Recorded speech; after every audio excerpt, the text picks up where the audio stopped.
Hello, gorgeous souls. Welcome to this video on the Libra full moon happening April 1st. This is the first full moon of the equinox, and it's really beginning to mark a turning point in the year. And we're still closing off some old cycles here with this full moon. It's definitely an amplification of what we've been holding on to emotionally. This could especially pertain to past relationship dynamics that it is time to heal in order to fully move forward into like this new version of ourself that we feel emerging, this new chapter that we feel emerging. And Aries is definitely ushering that in. We're really going to feel it at the Aries new moon. Right now, there is still some planets and energy happening in Pisces that is bringing us into the depths of our subconscious mind, which can be really helpful when we know how to work with that energy and we're not falling into this feeling of overwhelm. That could certainly happen with this mixture of planets in Pisces and Aries. So we're going to look at that today, how to really work with this energy in the highest octave, the highest expression, so we can have awareness of the patterns at play that are shaping our life, but not get lost in the confusion of it. And also how to work with this energy in a way where it doesn't feel like it's pulling us forward and we're overwhelmed or we're in this chaotic energy or we're feeling very frustrated. It's really key with the energies throughout 2026 that we don't let it control us. If we don't fall into this pattern of there's so much that needs to be done, this feeling of chaos, and we're able to stay really grounded, really centered, really focused on where we are going. Moving with precision is key this year. So is adaptability. The other thing I want to share before I pull up the chart here is we do now have all planets direct. So this is where we're starting to feel momentum really building. We are out of the Mercury retrograde, so new awareness can come in. Now, where we are still moving through some of that shadow phase, it can be things that pop up, maybe unresolved decisions. If we've been waiting on a decision, it could really come in right now. Conversations that are kind of weighing on us. Certain things basically could be circling back around that want our resolution, but we're now able to see it through new eyes, a new light. And if we've been waiting on some things to kind of move forward and it felt like it was going really slow, definitely we're going to see people making those decisions. And just that forward energy is really going to build even from here on out for the remainder of the year. So let me share my screen here and let's take a closer look at this Libra full moon falling at 12 degrees. So if you know where Libra is in your chart, you want to look for that 12-degree mark. Whatever house it lands in is an area of your life that's going to be amplified right now. Full moons bring what was hidden in our subconscious, what's been playing out under the surface, into the light. And with that awareness, we are able to create change. Libra energy, represented by the scale, is very much about balance. And this conversation of balance is really an interesting one because I don't think we can balance every single aspect of our life perfectly. And it's actually not about that. And there's other things happening in the chart too that give a glimpse into what we're really called to be doing here. So, values. What do you value at this time in your life? What is a priority? And do your day-to-day actions and habits support that? Or are you wasting energy, leaking energy on things that keep you really busy, but actually aren't moving the needle forward, and they're not really nourishing and they're not really aligned with your current goals and focus?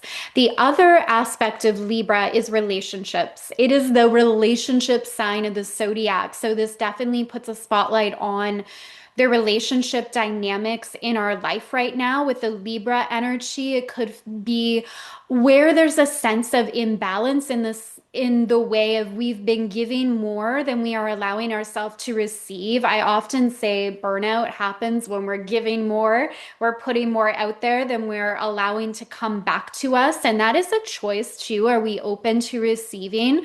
Are we allowing support in? Where are you trying to do it all on your own? Libra reminds us we're not meant to do this life on our own. We're meant to have help and support and guidance. We all come in with very different gifts, different talents, different abilities. And when we're trying to struggle through on our own, really does feel like a struggle. Not that relationships can't bring in conflict or struggle as well, but that's part of our life journey here on the planet is learning how to exist in harmony with other people and differing viewpoints, differing personalities. And Libra brings all of that into focus. Can we entertain a new perspective, a new lens? People that have a lot of Libra energy in their chart are really good at tuning into other people and what they need to feel safe and heard. The shadow side of that is if they forget to tune into what do I want? What do I need? I see that often in my sessions and in my readings with people that have a sun, moon in Libra or a Libra stellium. It's easy to fall into that trap of giving, creating harmony, overextending, even to the point of perhaps forgetting what they really value and what they really want. And with any sign of the zodiac, this is a fun little tip here. If you're feeling out of balance, bounce to the other sign and see what is required to bring about a greater sense of wholeness. So the opposite sign of Libra is Aries, and Aries teaches us about the self. It's about honoring the self, having tasks in our day, things in our day that we don't just like check off our list, but actually nourish us and replenish us, and not forgetting about the self in relationships. And we are in Aries season right now. This is another huge hotspot in your chart, even more so than the Libra energy. For the Libra full moon, of course, this is important, but in the bigger timeline of things, this Aries placement. Where does Aries land in your chart? What house does it rule over? Because this is a whole new chapter for you. And it has to do with Neptune and Saturn here. So, depending on your age, you may have never seen Saturn and Aries before. Anybody listening that's under the age of 30, this would be whole new transit. For all of us, Saturn and Neptune together in Aries is a completely new energy. And wherever this is landing in your chart, this is like a whole new identity is coming forward. Saturn here suggests that there's going to be work required. So again, where is this landing? If it's in the first house, this will have to do with your identity, how you see yourself, your ability to take action. If it's in the seventh house, this is relationships. If it's in the fourth house, this has to do with family and your home life. So whatever house placement it's landing is a new frontier, new energy. Saturn, it'll require work. It'll require discipline. It will require a deep level of maturity in order to move into your next level. Neptune here is really interesting because it can make the path forward seem unclear. And the key with Neptunian energy is we can't try to figure it all out in our mind. It takes an element of trust and courage in order to move forward. So it's not just about what logically makes sense or what looks good on paper right now. It's about a higher force guiding us and trusting your intuition, especially in this area of your life where Aries lands. Neptune and Saturn together. It's an interesting combo, but as we learn to kind of master that energy, work with that energy, we can really have this balance of I'm trusting in life, I'm trusting my intuition, I have the courage to go for it. In the Saturn influence, I'm willing to put in the work, I'm willing to cultivate the discipline that's required to get to where I desire to go in life. Let's look at some of the aspects here, jumping back over to our Libra moon, which is in the spotlight. The other thing I actually want to share about the Libra full moon, it is ruled by Venus. So there's the Venusian influence of beauty and prosperity and abundance. So really taking a look at that aspect of things as well. Are you surrounding yourself with beauty? What does beauty mean for you? I've been redoing my office space lately. Get some spring flowers in. I know you can't see the other, I've got flowers and trees, not trees, plants everywhere in here. So it's like cultivating these spaces that are really nourishing for you, that are beautiful for you. And the abundance conversation really coming into play as well. So the ruler is Venus. Let's take a look at where Venus is landing right now. Venus is at 2 degrees of Taurus at the time of this full moon. So it recently moved from Aries to Taurus. It is much happier in Taurus. It is at home in Taurus. And abundance, it reminds us that abundance is an energy and frequency that we can all tap into. And we can look at how this plays out in any area of our life. The opposite of abundance is that feeling of lack, scarcity, not enough. So this is not just in our finances, this could be in our relationship. Are we feeling this sense of I'm lacking the connection I want or the support that I want? And what would it look like to lean into abundance? If I have an abundance of love, I have an abundance of support. What is my role in creating that? Can absolutely be connected to our money. When you open up your account on your phone, what do you feel in your body? Is it a contraction? Is it a relaxation? What would it feel like to be in that energy of overflow? And if we can't, we all have areas in our life where it feels harder than others to tap into. I have more than enough. I am resourced. But look at the areas where you do. Where is it easier for you to feel like I am in overflow? I am abundant. And lean into that and practice noticing what does it feel like in your body when there's more than enough love, support, money, time, freedom. We all have an area where there is more than enough. How does it feel? Because Venus in Taurus invites us to expand that capacity to receive more. And this is an interesting conversation because with all this Aries energy, planets direct, we're feeling that momentum. We want to get going on certain decisions and projects. And Venus in Taurus reminds us to take time to relax and receive. Aries is the masculine energy of I do, I create, I'm building. And the Taurian energy, especially Venus specifically in Taurus, reminds us that we have to create space to then receive the rewards of the work that we've put in. And that can be a very physiological process of like an opening up and feeling safe, allowing what we want to come into our experience. We can want something, but do we have the capacity to receive what we want? That's a whole other question. So, the interesting aspect Venus is making here is a square with Pluto. Pluto in Aquarius, we are really starting to feel how this is playing out. This is power to the people era. This is a crumbling of old systems that don't have people's best interest at heart. We are still in the very early phases of this transit. So, understanding Pluto, it's about what needs to be destroyed so something else can be rebuilt. How do we maintain our power in the process? It is very community focused. And these next few years specifically, community is so key. Being surrounded by people that get you, that support you, that uplift you. This doesn't mean I have to agree with everything you say, right? We're all diverse, but it's this energy of I'm not alone in this. I am supported. We're all offering our own gifts and talents in order to really rise up together. And that's what we're moving into collectively. I mean, there's a lot going on in the process in order for that to come to fruition, but we are definitely headed there. Now, specifically, Pluto squaring Venus here, this can be looked at more personally as well in the sense of there's this subconscious awareness, this unearthing of the beliefs you have around money right now, since Venus in Taurus is definitely a strong money energy. What are the beliefs you have around money? Are they helpful? Are they useful, or is it time to upgrade them?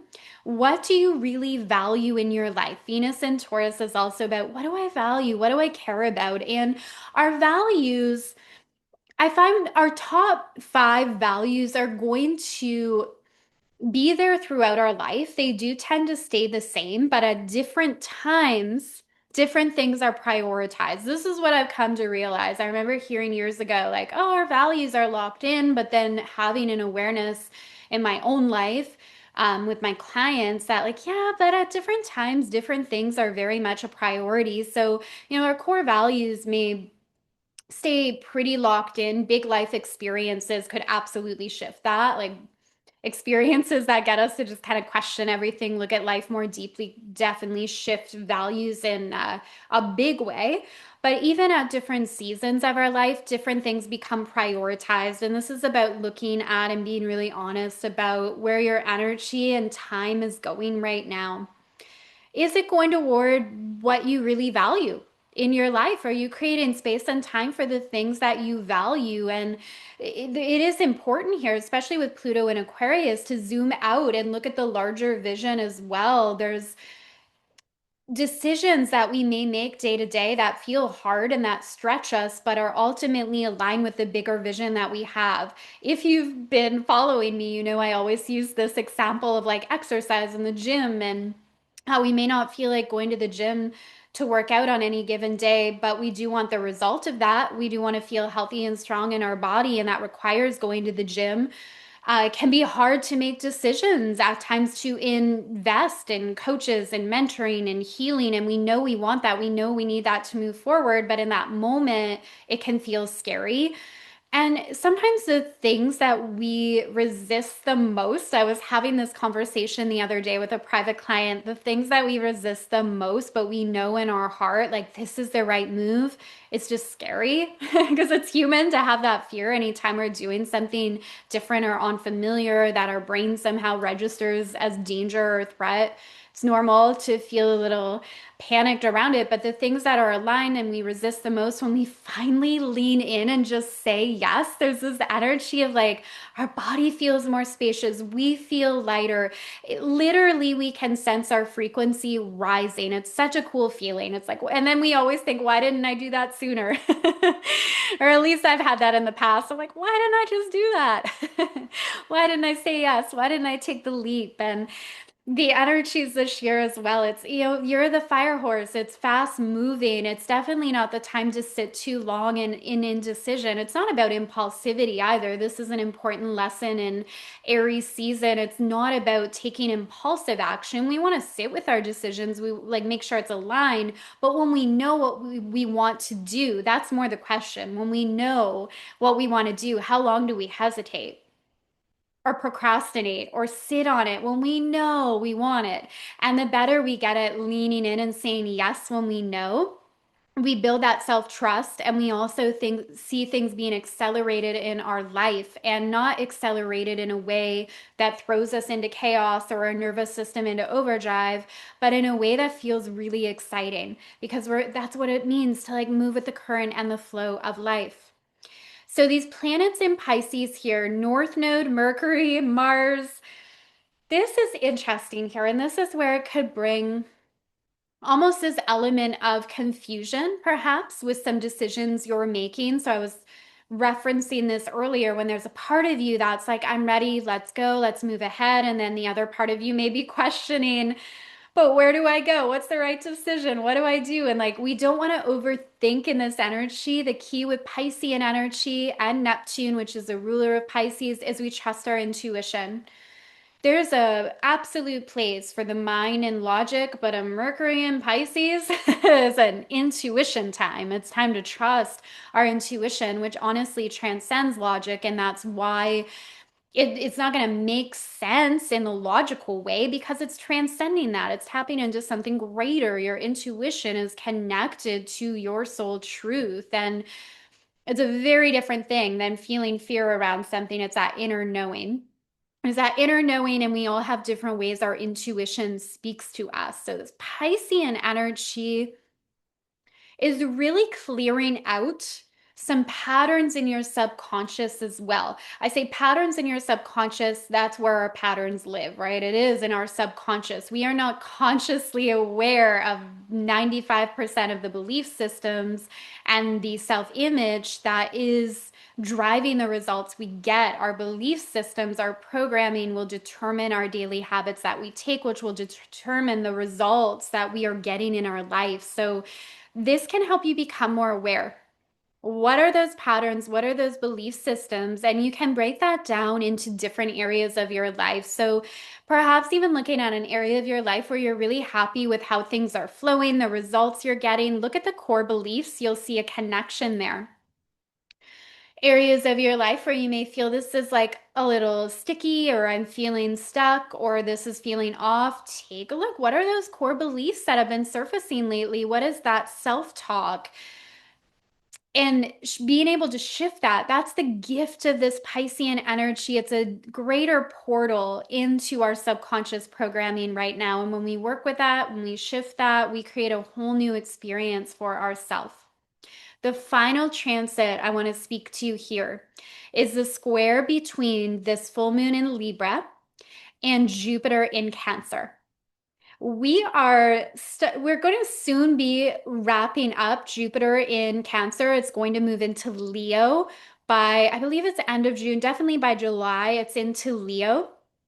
But right now, this is a pretty close square between Jupiter and the full moon in Cancer. And Jupiter moving through Cancer has really been about our inner world, our emotions. And this can feel really uncomfortable if you find it hard to tap in and feel your emotions and to express them, or even just feel. Like Cancer energy is all about like I feel, and that can be hard for people, for certain people, for many reasons, often connected to trauma, not feeling safe, feeling being blocked from actually feeling emotions out of self-protection. So the moon squaring Jupiter here is amplifying what is happening under the surface, those emotions that you can no longer ignore. This can also help with like emotional intelligence and emotional regulation of being able to identify what you are feeling, where that energy lives in your body, and what's required to like express that in ways that are really healthy so you can heal and move forward. So I would say that's actually a very big part of this full moon is we are going to feel a lot of emotions being amplified. That tends to happen with every full moon, but with the aspects we're seeing here with that square with Jupiter and Cancer, I would say for sure we're going to feel emotions and even notice like your response to that. Does that feel like a scary thing? Does that feel like a bad thing? Because really it's just energy. Emotions are energy in motion, and then it's all about how do I express that energy in ways that are supportive for me, that are healing, that are helpful. So it's going to be hard to shove down emotions at this time. This is about expressing them, especially with the Piscean energy too. So there's a few things suggesting this could be an emotional full moon, but it could also be an incredibly healing full moon. So that is our moon in Libra. Let me know below this video if you are watching on YouTube. I'll also have this uploaded, the audio to the podcast. I do encourage for the lunar videos, come check out the video because I do share the chart, and so many of you have shared that you're actually learning a lot about astrology just by following along in these new and full moon videos. You're being able to locate different things in your chart, your personal birth chart, and understand these energies a little better. So if you do want to go deeper into astrology, knowing how to decode your chart, I currently have my Born for the Stars inner circle open. Astrology is just one piece of it. We also bring in neuroscience. We weave in the Akashic records. It's basically a space where the body of my work can live. I have a background in psychology, a master's in psych, so I'm bringing more and more of those teachings in lately and combining it with astrology because honestly, psychology and astrology, in my mind, they are meant to go together. They just go beautifully together. And then we also do work in the records. So we have our full moon ceremony coming up where we do energy work surrounding the themes of the new and full moon every month. I also open it up to the community to just share what are you releasing? What are you healing? What are you manifesting right now? How can I support you? And I bring those requests specifically into our ceremony together so we can shift that energy. So it's not just intention setting and releasing. We're doing high level energy work in the Akashic Records every new and full moon together. So I'll attach the link below to that if you want to explore the inner circle. All right, so much love to you all. Enjoy this Libra full moon, and I will see you very soon. Bye for now.